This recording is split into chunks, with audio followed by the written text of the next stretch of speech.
అందించాలి. ఎందుకంటే వారు అతి తక్కువ సమయంలో వారు అంత మంచి డ్యాన్స్ పర్ఫార్మెన్స్ చేయడం చాలా ఆనందంగా ఉంది. అలాగే 10th క్లాస్లో సుమారు 18 చిల్డ్రన్స్ ఉన్నారు, బాయ్స్ అండ్ గర్ల్స్. సో వారికి బెస్ట్ విషెస్. ఎందుకంటే ఇప్పుడు ప్రీ ఎగ్జామ్స్ స్టార్ట్ అయినాయి. తప్పనిసరిగా డ్రీమ్ ఇండియా స్కూల్కి మంచి పేరు తెస్తారని, రాజనాయక్ గారికి మంచి పేరు తెచ్చి, అలాగే మీ తల్లిదండ్రులు ఏదైతే కలలు కంటున్నారో వాళ్ళ తల్లిదండ్రులను కూడా మీరు వారికి మంచి బహుమతిగా అంటే ఫస్ట్ ర్యాంక్ రావాలని నేను ఆశిస్తున్నా. అలాగే ఎస్ఎస్సి అయిపోగానే పిల్లలు కాలేజీకి వెళ్తారు. సో నేను ఒకటే డయాస్ మీదకి వెళ్ళి పిల్లలకు చెప్పదలుచుకున్నా. ఎందుకంటే ఈ యొక్క ఇంటర్నెట్ యుగంలో అంటే ఇంటర్నెట్ యుగంతో పాటు ఆర్టిఫిషియల్ ఇంటెలిజెన్స్ కూడా వచ్చేసింది. ఇప్పుడు ఏఐ అంటుంది దాన్ని, ఆర్టిఫిషియల్ ఇంటెలిజెన్స్. సో మన స్పీడ్గా యుగం చాలా స్పీడ్గా ఉంది. ఆ స్పీడ్ యుగంలో మన పిల్లలు కూడా ముందుకు వెళ్తున్నారు. అబ్బాయిలకు అమ్మాయిలకు ఇద్దరికి చెప్తున్నా నేను, మీ యొక్క పర్సనల్ డాటాను అంటే చాలా ఇప్పుడు మనందరికీ తెలుసు, వాట్సాప్ వచ్చింది, ఫేస్బుక్ ఉంది, ఇన్స్టాగ్రామ్ ఉంది, ట్విట్టర్, సో మెనీ ఈ ఇంటర్నెట్ ఏవైతే మాధ్యమాలు అంటారో అవి చాలా ఉన్నాయి. అమ్మాయిలు కానీ అబ్బాయిలు కానీ తమ పర్సనల్ డాటాని ఎప్పుడు కూడా అందులో షేర్ చేయొద్దు. ఎందుకంటే సైబర్ నేరగాళ్ళు ఎప్పుడు కూడా సిద్ధంగా ఉంటారు. అందులో మీ యొక్క పర్సనల్ డాటాను మీరు అనుకుంటారు, ఫోటో పెట్టగానే అందరూ చాలా ఒక 10-100 లైకులు వచ్చినాగానే సంతోషపడతారు, నాకు చాలా లైక్స్ వచ్చినాయని. కానీ అక్కడనే మోసపోతాం. కాబట్టి అందులో నేను అయితే పోలీస్ ఆఫీసర్గా చేసిన కాబట్టి చాలామంది తల్లిదండ్రులు ఇబ్బంది పడ్డ రోజులు ఉన్నాయి.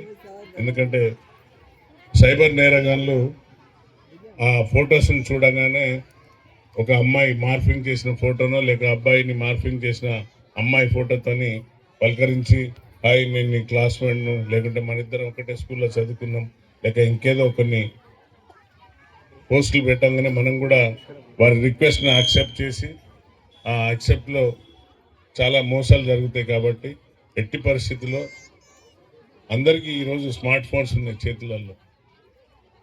సో కైండ్లీ ఎవరు కూడా దయచేసి మీ యొక్క పర్సనల్ డాటాను ఎట్టి పరిస్థితుల్లో షేర్ చేయొద్దని, మీ యొక్క జీవితం సక్సెస్ఫుల్గా మీరు ముందుకు వెళ్ళాలని చదువు మీద ధ్యాస పెట్టండి. చదువే జ్ఞానం, విజ్ఞానమే సంపద. Sky is the limits. మీకు ఎంత చదివితే అంత జ్ఞానం ఉంటుంది. మన పూజలు తంత్రాలు అంటే అయ్యగా కొందరు ఇవి ఉంటారు, మంత్రగానులు రింగులు ఇస్తారు, ఈ రింగు పెట్టుకొని ఎగ్జామ్ రాయి పాస్ అవుతావు, లేకుంటే ఇంకేదో చెప్తాడు. ఆ రింగులు లేకుంటే ఏదో కట్టితే తాయితలు కడితే పాస్ కాదు. మాస్టర్ చెప్పింది, ఎగ్జామ్ ఏదైతే టీచర్ చెప్పింది దానిపైన మీరు శ్రద్ధగా చదివి శ్రద్ధగా వింటి టీచర్స్కు మంచి రెస్పెక్ట్ ఇస్తే, తల్లిదండ్రులను గౌరవిస్తే తప్పనిసరిగా మీరు మీ లైఫ్లో సక్సెస్ అవుతారు.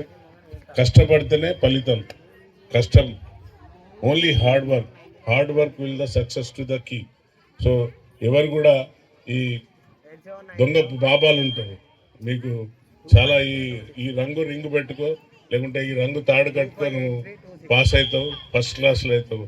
ఎగ్జామ్ అనేది ఎవరు వచ్చి రాయరు. దేవుడు మనకు అన్ని ఇచ్చిండు, జ్ఞానం ఇచ్చిండు, తెలివి ఇచ్చిండు, విచక్షణ జ్ఞానం ఇచ్చిండు. ఓన్లీ హార్డ్ వర్క్ చేయాలి. Hard work is the success.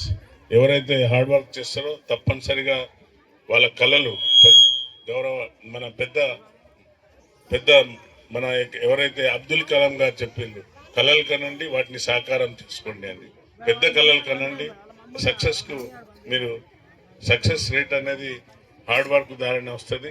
అలాగే స్పోర్ట్స్ విద్యార్థులు చదువుకునే రోజుల్లో తప్పనిసరిగా చదువుతో పాటు స్పోర్ట్స్ అనేది ఇంపార్టెంట్. స్పోర్ట్స్ అనేది మీ అందరికీ తెలుసు, అది ఒక మనకు దినచర్యలో అంటే మన యొక్క మానసిక ఉల్లాసానికి అది చాలా ఇంపార్టెంట్. చదువుతో పాటు ఆటలు కూడా ఉంటే ఒక చదువే కాదు, చదివితేనే ఐఏఎస్ కాదు. మనం చూస్తున్నాం ఈరోజు మన అసన్పర్తి నుండి ఒక ఐపీఎస్ ఆఫీసర్ కావడం, ఇంకా అలాగే ఒక దీప్తి జీవాంజిని స్పోర్ట్స్లో అంటే అమ్మాయి అవిటిదైనా కూడా అంటే పారా అథ్లెట్ అయినా కూడా ప్రపంచంలో వరల్డ్లో థర్డ్ ప్రైజ్ బ్రాంజ్ మెడల్ తేవడం వారికి ప్రభుత్వం మన ఇప్పుడున్న ప్రభుత్వం కాంగ్రెస్ ప్రభుత్వం ఆ అమ్మాయిని గుర్తించి అమ్మాయికి గ్రూప్ 2 జాబ్ ఉద్యోగం అంటే ఎస్ఐ జాబ్ ₹1,00,00,000 నగదు అలాగే 500 హౌస్ ప్లాట్ మన దగ్గర ఇచ్చిందంటే దీన్ని బట్టి మీరు అర్థం చేసుకోండి. చదువుతో పాటు స్పోర్ట్స్ కూడా అంతే ఇంపార్టెంట్ కాబట్టి ఒక చదివే కాదు స్పోర్ట్స్ కూడా ఇంపార్టెంట్. సో ఇప్పుడు ప్రభుత్వం ఎడ్యుకేషన్ పైన చాలా ఎక్కువ శ్రద్ధ చూపెడుతుంది.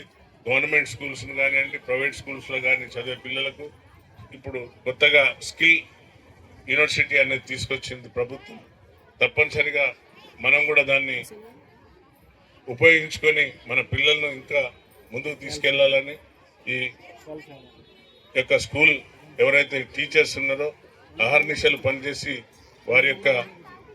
వారి వద్ద ఉన్న సంపదనంతా అంటే జ్ఞాన సంపదనంతా పిల్లలకు చెప్తున్నారు కాబట్టి భేషజాలాలు లేకుండా చెప్తున్నారు కాబట్టి ఆ పిల్లలు తప్పనిసరిగా సక్సెస్ కావాలని వాళ్ళు నిరంతరం మీకోసం కృషి చేస్తున్నారు కాబట్టి వారికి ఈ వేదిక మీద నుండి అందరికి కూడా స్టాఫ్ యాజమాన్యానికి అందరికి కూడా నేను ధన్యవాదాలు చెప్తున్నాను. అలాగే ఎస్ఎస్సి పోయే పిల్లలకి అందరికీ ఆల్